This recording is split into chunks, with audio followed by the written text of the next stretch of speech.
Good morning, friends. This is second lecture on George Orwell's short story Rukole the Miser. If you have not watched the first part, I request you to attend that first. The link is available in the description box. Today we shall continue our discussion on the story from where we stopped in the previous lecture. So let's start and happy learning. Okay, now let's friends move ahead.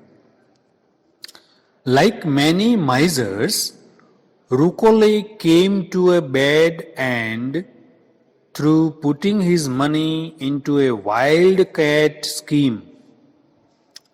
I repeat, like many misers, Rukole came to a bad end through putting his money into a wildcat scheme. Now, what is wildcat scheme? It means a scheme that is risky and likely to fail. કે ઘણા કંજૂસોની જેમ રૂકોલેનો પણ ખરાબ અંત આવ્યો. કેવી રીતે આવ્યો? કે કોઈ રિસ્કી અથવા કોઈ અજાણી સ્કીમમાં પૈસા રોકીને. One day a Jew appeared in the quarter, an alert, business-like young chap who had a first-rate plan for smuggling cocaine into England.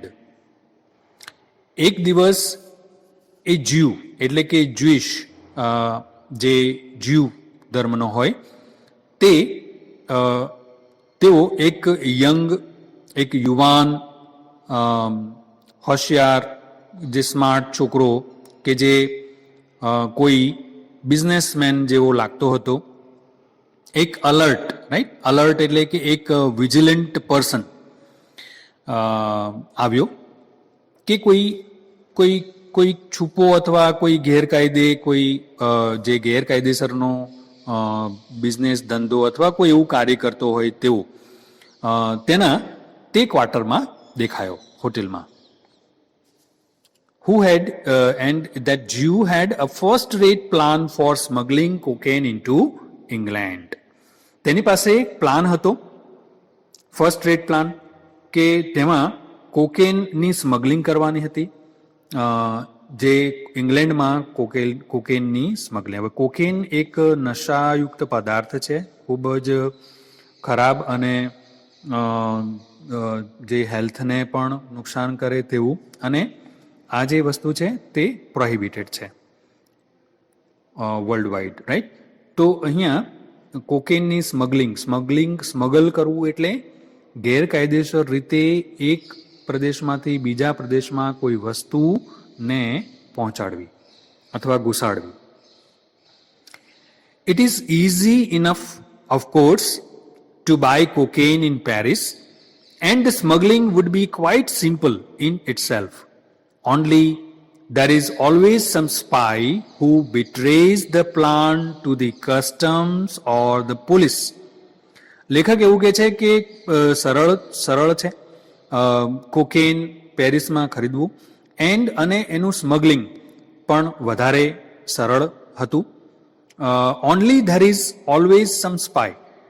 Here the writer says that કે જાસૂસ પણ રહેતા આ કાર્યમાં, કે જેઓ દગો પણ દેતા હતા, બરાબર ને, કે who betrays the plan to the customs or the police, કે જે એનો જે પ્લાન છે કોઈ ખરીદી કરી હોય તો એની ખરીદીની જાણ પોલીસને પણ કરી દે, તેવા જાસૂસ પણ રહે છે. It is said that this is often done by the very police who sell the cocaine. અને એવું પણ કહેવામાં આવે છે કે એ પોલીસ દ્વારા જ આ કરવામાં આવતું. Often done by the very people who sell the cocaine, બરાબર. એટલે કે આવું કાર્ય પોલીસના સંપર્કમાં રહીને કે જે લોકો વેચતા હતા કોકેન તેના દ્વારા જ આવી ગદ્દારી, આવું બિટ્રેયલ કરવામાં આવતું, દગો દેવામાં આવતો. અચ્છા, એટલે જે લોકો કોકેન વેચે તે જ લોકો પોલીસને જાણ કરી દે, પોલીસ સાથે એમનો સંબંધો હોય, રાઈટ, તો પોલીસને જાણ કરી દે કે આ મારી પાસેથી આ ગ્રાહક લઈ ગયો છે, એટલે પોલીસ પછી એ ગ્રાહકને પકડી અને એની પાસેથી કોકેન પડાવી લે અને એને સજા પણ કરે. હવે એ કોકેન પાછું પેલા જે વેચનાર છે એની પાસે આવી જાય. તો આ પ્રકારની બનાવટ, આ પ્રકારની છેતરામણી અને આ પ્રકારનું બિઝનેસ થતો.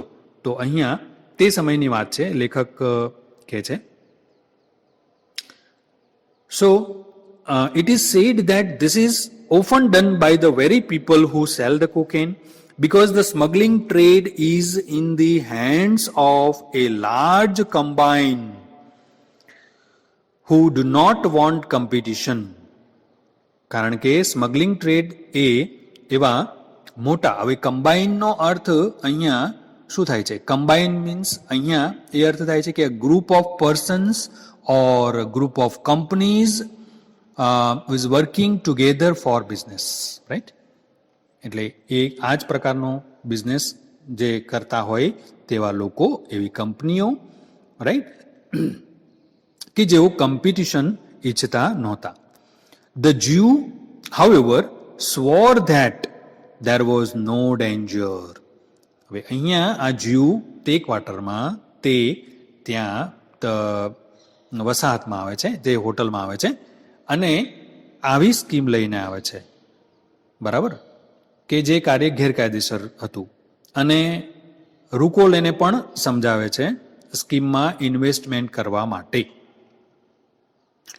The Jew, however, swore that there was no danger.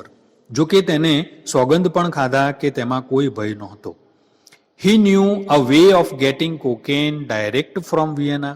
તે જાણતો હતો કે વિયેનાથી સીધું જ કોકેન કેવી રીતે મેળવવું.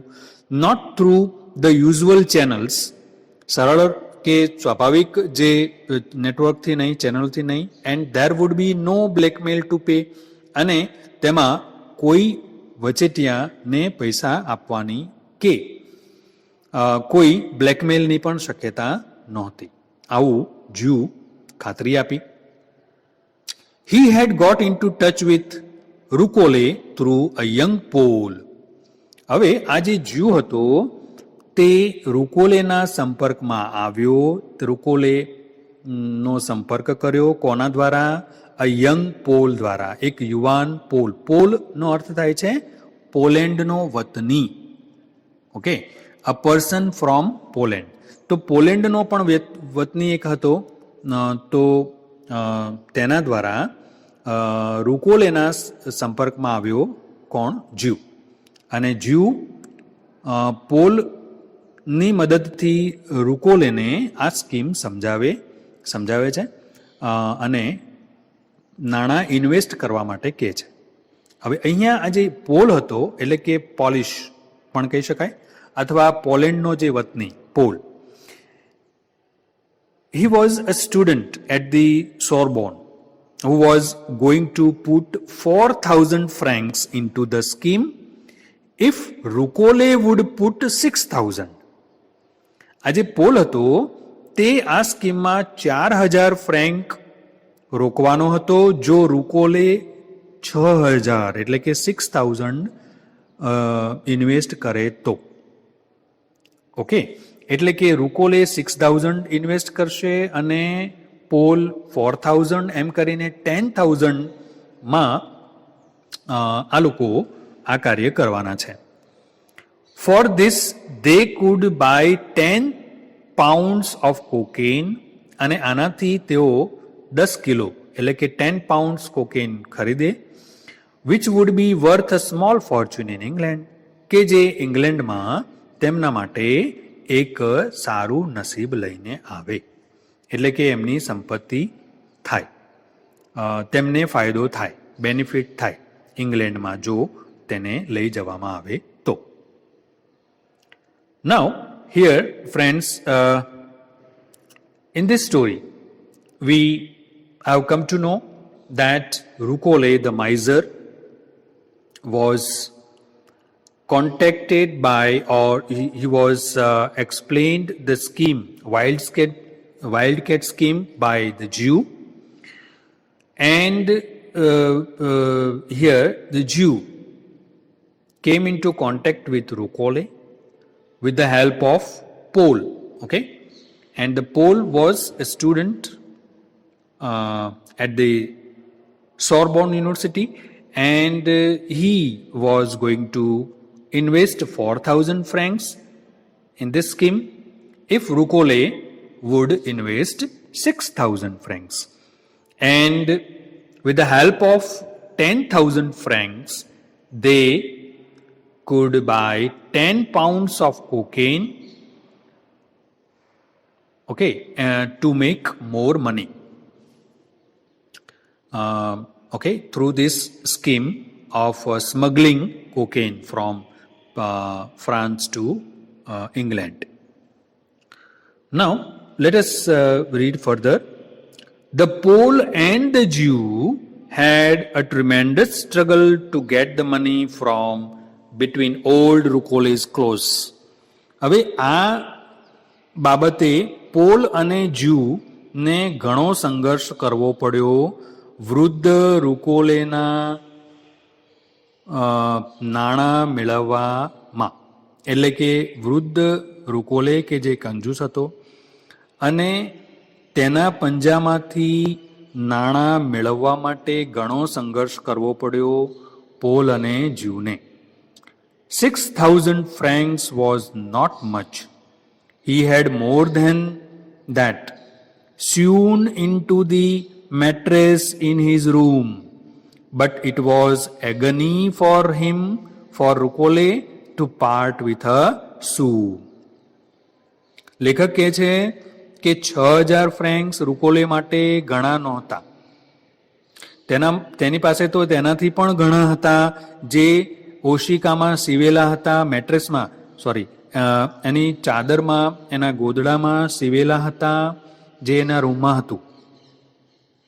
બધા નાણાં છુપાવ્યા હતા એને. અને પરંતુ it was agony for him to part with a sou. પરંતુ એક પૈસો પણ તેની પાસેથી દૂર થાય તેની પીડા તેના માટે ભયંકર હતી.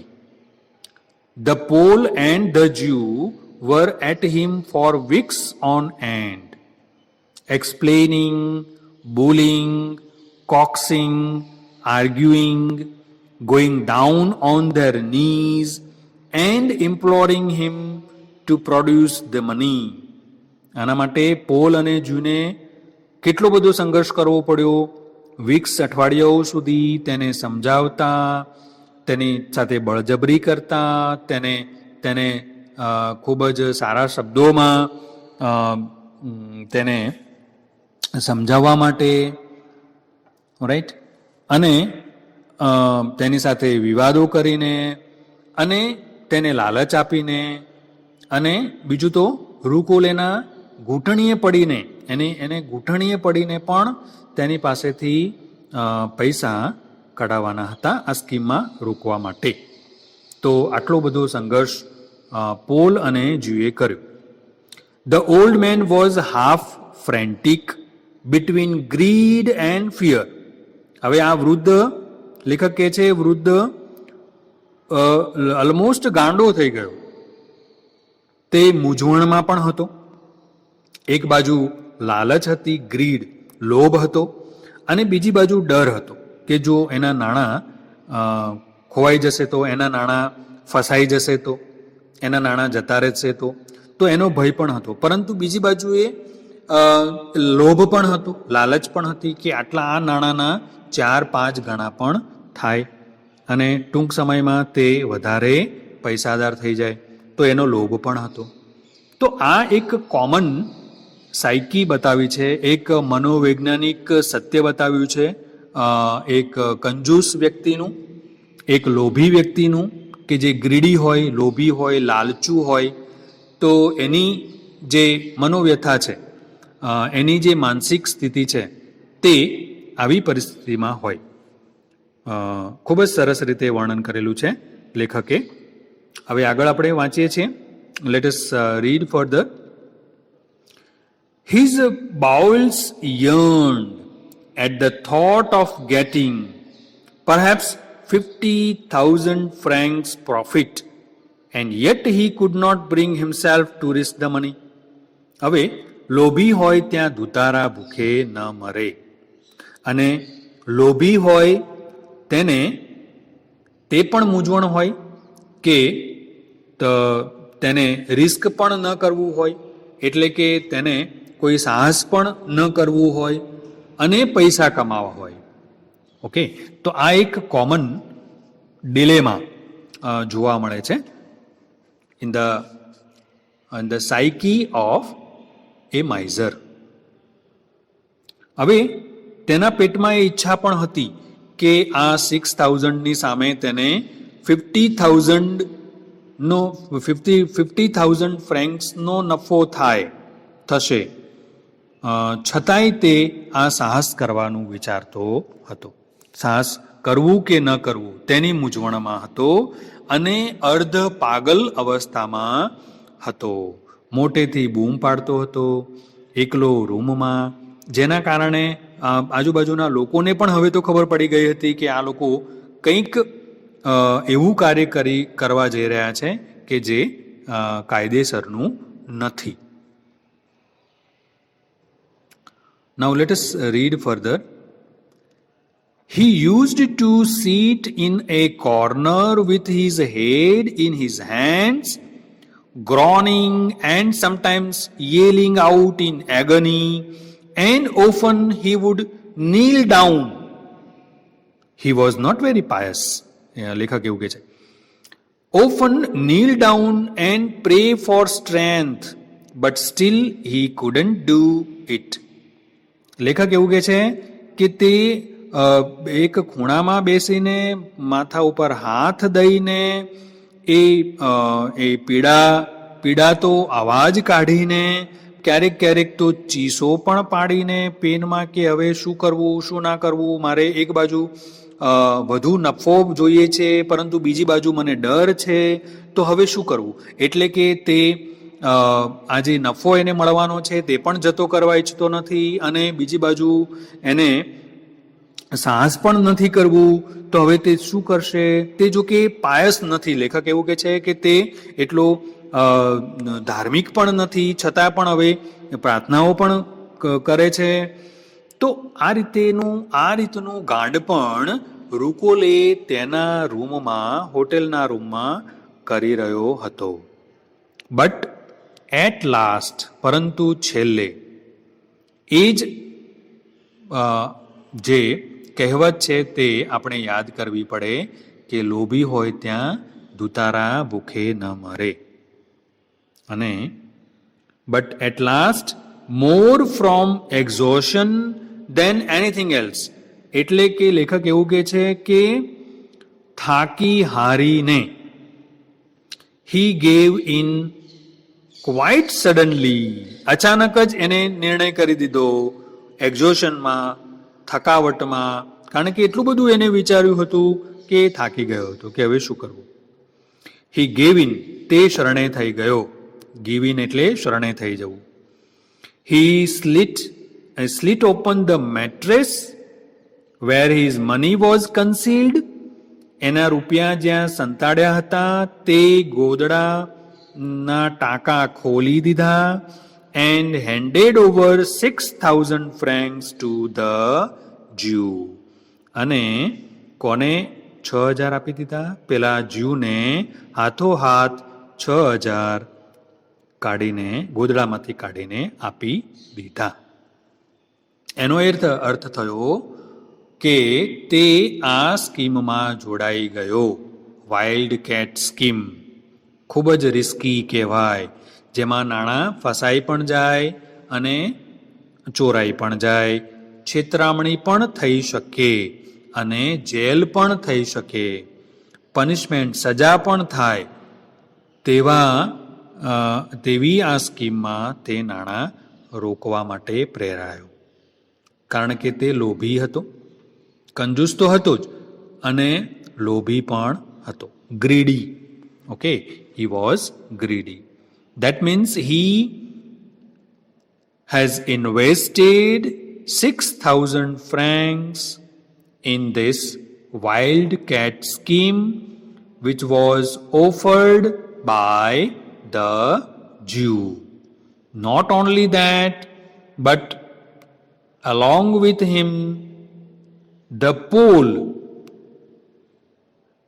had also invested his 4,000 francs. આ રીતે પોલ અને રૂકોલે બંને જ્યુની છેતરામણી સ્કીમમાં જોડાયા.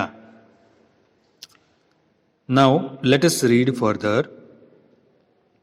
The Jew delivered the cocaine the same day and promptly vanished. તે જ દિવસે જ્યુએ કોકેન આપ્યું, એની ડિલિવરી આપી તે જ દિવસે, અને તરત જ વેનિશ થઈ ગયો, એટલે કે અદ્રશ્ય થઈ ગયો, જતો રહ્યો ત્યાંથી કોકેન આપીને.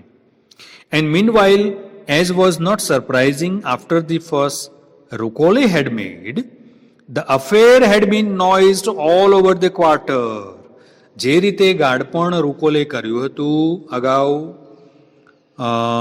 તો તેનાથી એક ફસ એટલે કે તેણે જે નાટક કર્યું હતું તેનાથી આ ઘટના હવે આખા જ ક્વાર્ટરમાં ચર્ચાવા લાગી, ચર્ચાનો વિષય બની ગઈ. એટલે કે જે વાત છુપાવવાની હતી તે હવે લોકોના મોઢે ચડી ગઈ.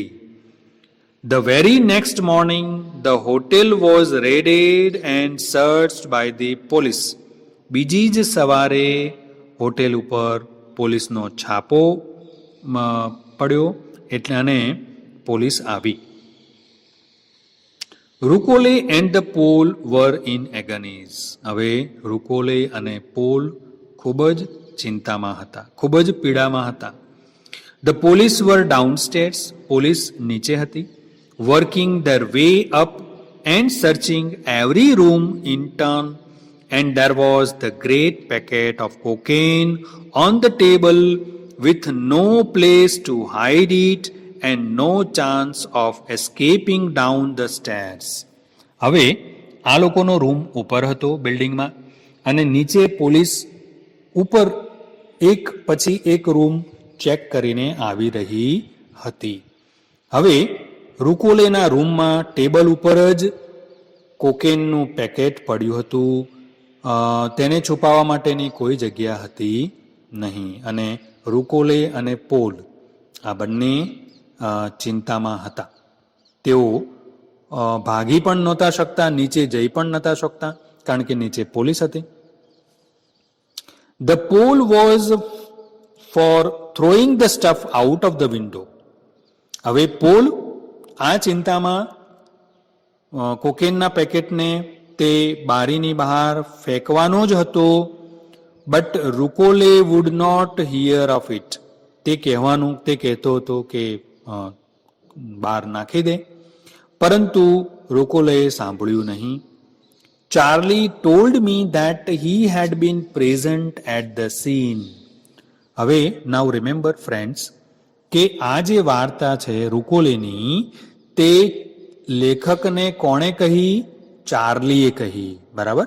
જ્યારે પેરિસની એક હોટલમાં જ્યોર્જ ઓરવેલ લેખક જ્યારે તેઓ ત્યાં રોકાયા હતા ત્યારે ચાર્લીના સંપર્કમાં આવ્યા હતા, અને ચાર્લી કે જે આવી બાબતો કહેવામાં માહિર હતો, તેણે રૂકોલની વાત કહી હતી. એટલે અહીંયા વાર્તાની વચ્ચે જ આપણને ફરીથી લેખક યાદ અપાવે છે ચાર્લી વિશે કહીને કે Charlie told me that he had been present at the scene. ચાર્લીએ મને કહ્યું હતું કે તે સમયે આ જે ઘટના બની તે સમયે ત્યાં હાજર હતો. He said that when they tried to take the packet from Rucole, he clasped it to his breast and struggled like a madman, although he was 74 years old. Charlie એ પણ કહ્યું કે તે 74 વર્ષનો વૃદ્ધ હોવા છતાંય જ્યારે પેકેટ તેની પાસેથી લેવામાં આવ્યું ત્યારે તે ખૂબ જ મોટું નાટક કર્યું. રૂકોલે એક ગાંડા વ્યક્તિની જેમ પોતાની સંપૂર્ણ શક્તિ લગાવીને વૃદ્ધ હોવા છતાંય હી વોઝ વાઇલ્ડ વિથ ફ્રાઇટ, અને તે ગાંડો થઈ ગયો, એક જંગલિયાત ભર્યું વર્તન તે કર્યું ડરમાં. But he would go to prison rather than throw his money away, અને તેના વર્તન ઉપરથી તેવું લાગ્યું કે આ કંજૂસ રૂકોલે જેલમાં જવા તૈયાર હતો. કોના કરતા? એના પૈસાને ફેંકવા કરતા. એટલે કે જો પેકેટ ફેંકી દે એનો અર્થ એ થાય કે પૈસા ફેંકી દીધા, તો એના કરતા એ જેલમાં પણ જવા તૈયાર હતો, પણ પૈસા છોડવા તૈયાર નહોતો. At last, when the police were searching only one floor below, જ્યારે પોલીસ ફક્ત એક ફ્લોર દૂર હતી નીચે, somebody had an idea, કોઈકને વિચાર આવ્યો. A man on Rukole's floor had a dozen tins of face powder, which he was selling on commission. It was suggested that the cocaine could be put into the tins and passed off as face powder. લેખક એવું કહે છે કે કોઈને વિચાર આવ્યો કે રૂકોલેના જ ફ્લોરમાં એક વ્યક્તિ રહેતો હતો કે જે ફેસ પાવડર વેચવાનો ધંધો કરતો હતો, ફેસ પાવડર વેચતો હતો. તેની પાસે ડઝન જેટલા ખાલી ડબ્બા હતા. હવે તેની અંદર જ જો કોકેન પાવડર ભરી દેવામાં આવે તો ફેસ પાવડરના ટીનમાં કોકેન પાવડરને કોઈ ઓળખી શકે નહીં, એટલે કે તે ફેસ પાવડર છે તે રીતે પણ છેતરી શકાય. The powder was hastily thrown out of the window and the cocaine substituted.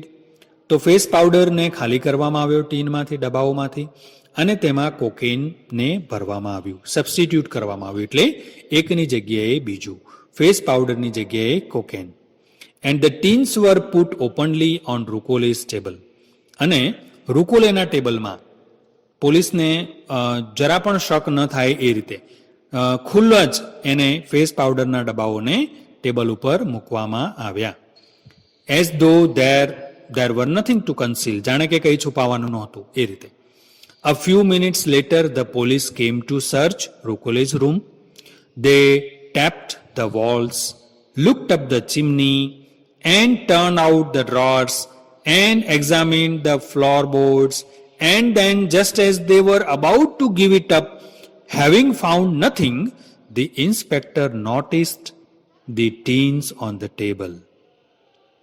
He said, the police said, "Tins, have a look at those tins. I hadn't noticed them. What's in them?" Face powder, said the Pole કહ્યું, face powder. As calmly as he could manage. એટલું ઠંડી રીતે, એટલું શાંતિથી તેને જવાબ આપ્યો જેટલું શાંતિથી તે આપી શકતો હતો. પોલે કહ્યું ફેસ પાવડર. જ્યારે પોલીસે પૂછ્યું ને કે આ ડબ્બાઓમાં શું છે.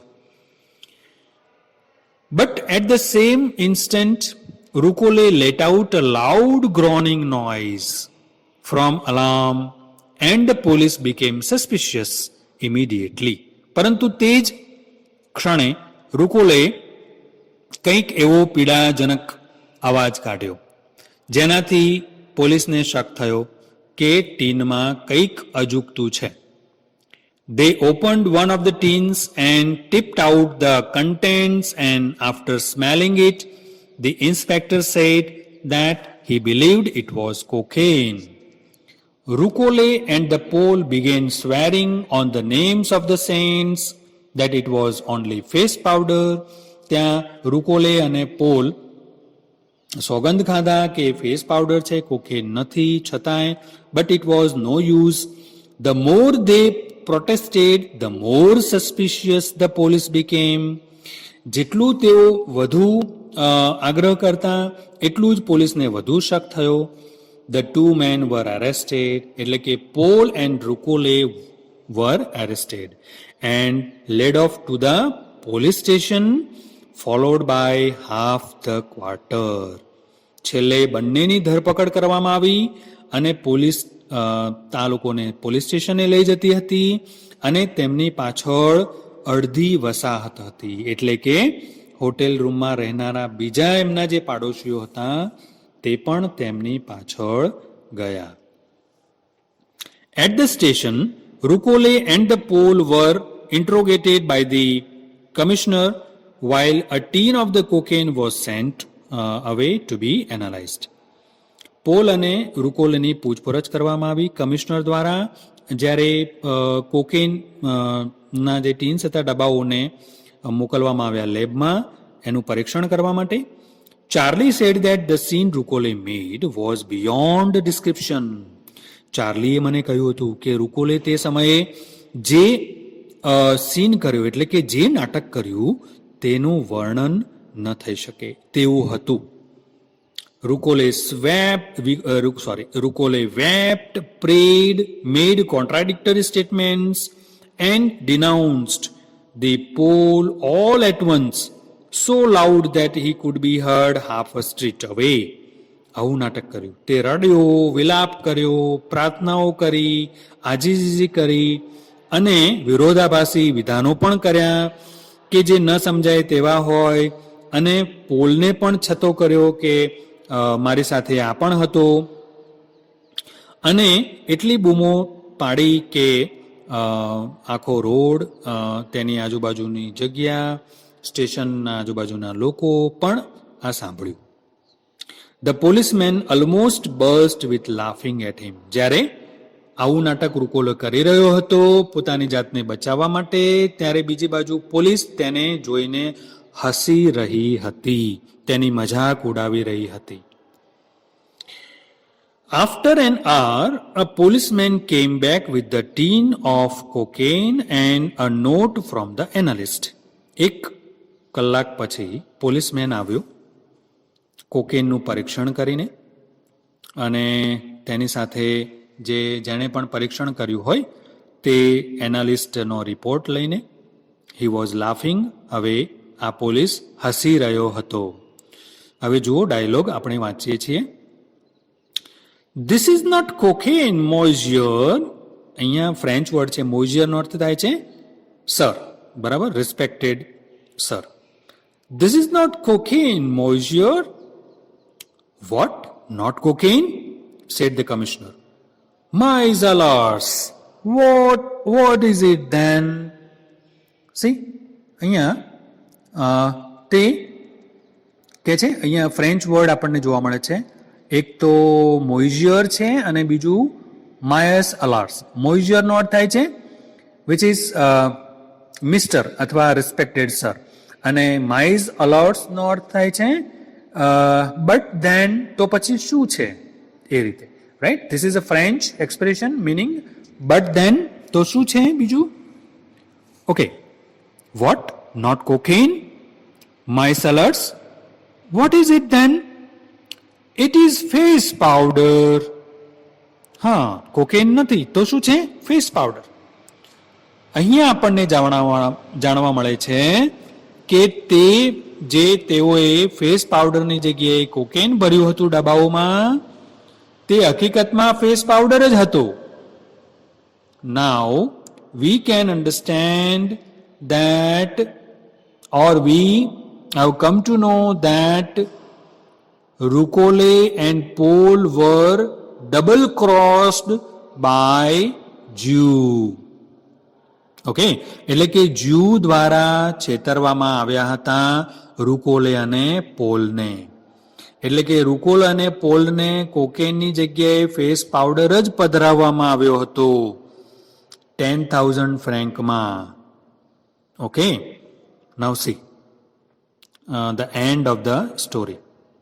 Rukole and the Pole were released at once, entirely exonerated. Exonerated મતલબ કે તેઓને છોડી દેવામાં આવ્યા, કોઈ પણ ગુનો સાબિત ન થયો, અને exonerated એટલે કે તેમને નિર્દોષ સમજીને છોડી દેવામાં આવ્યા.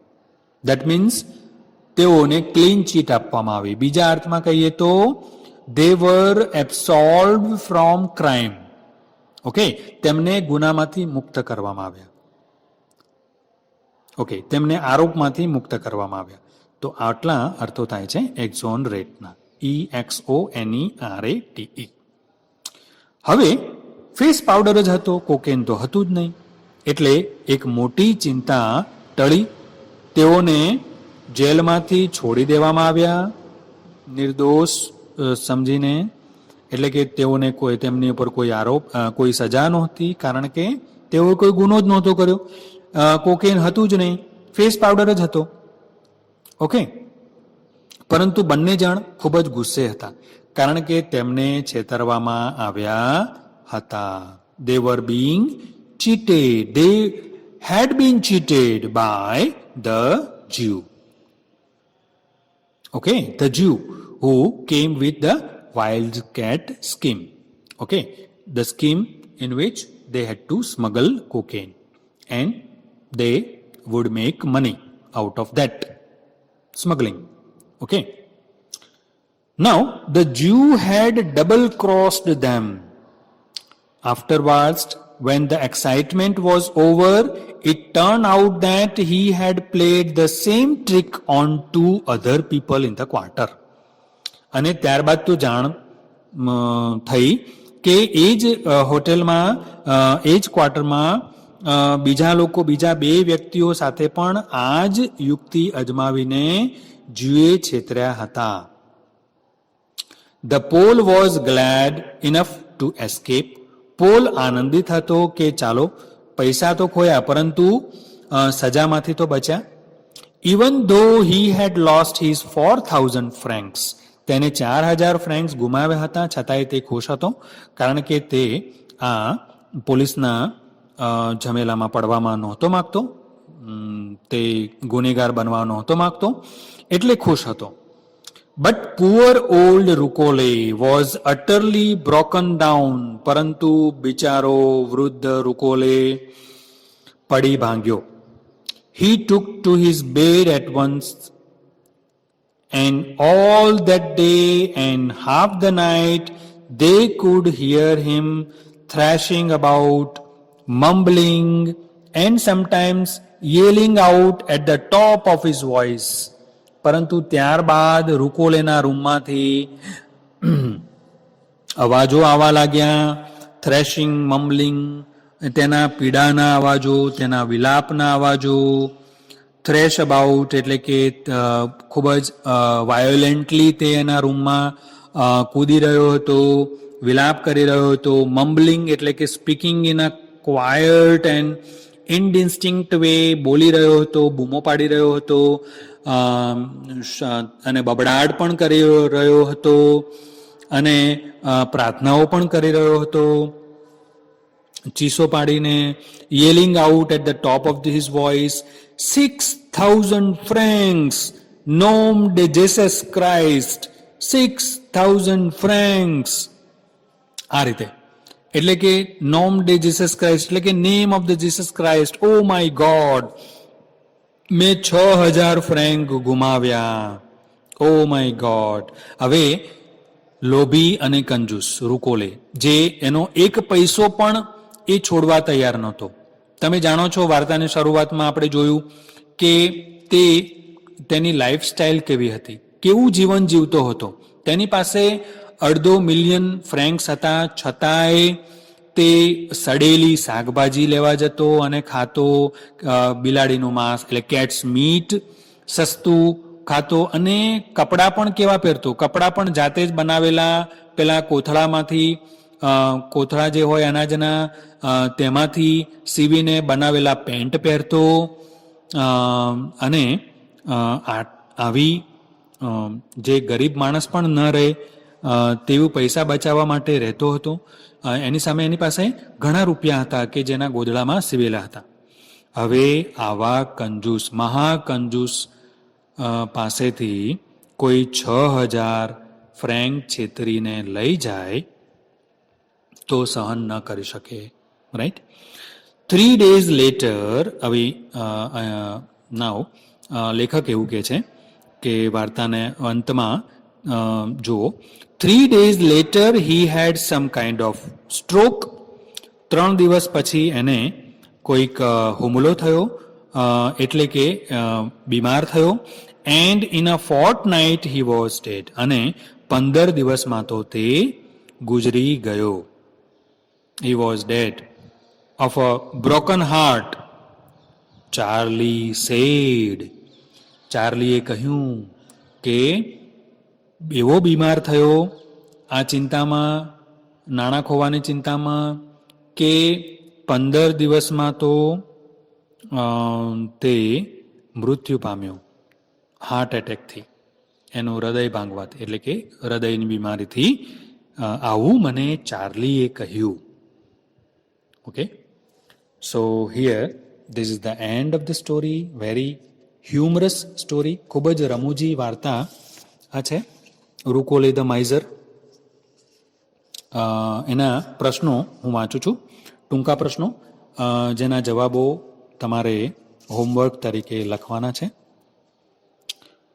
First question is, what did the narrator do soon after he left the Auberge hotel? છોડ્યા બાદ વર્ણનકારે શું કર્યું? Second question, who told the narrator the story of Rukole, the miser, and when? Third question, what is the character of Charlie according to the narrator?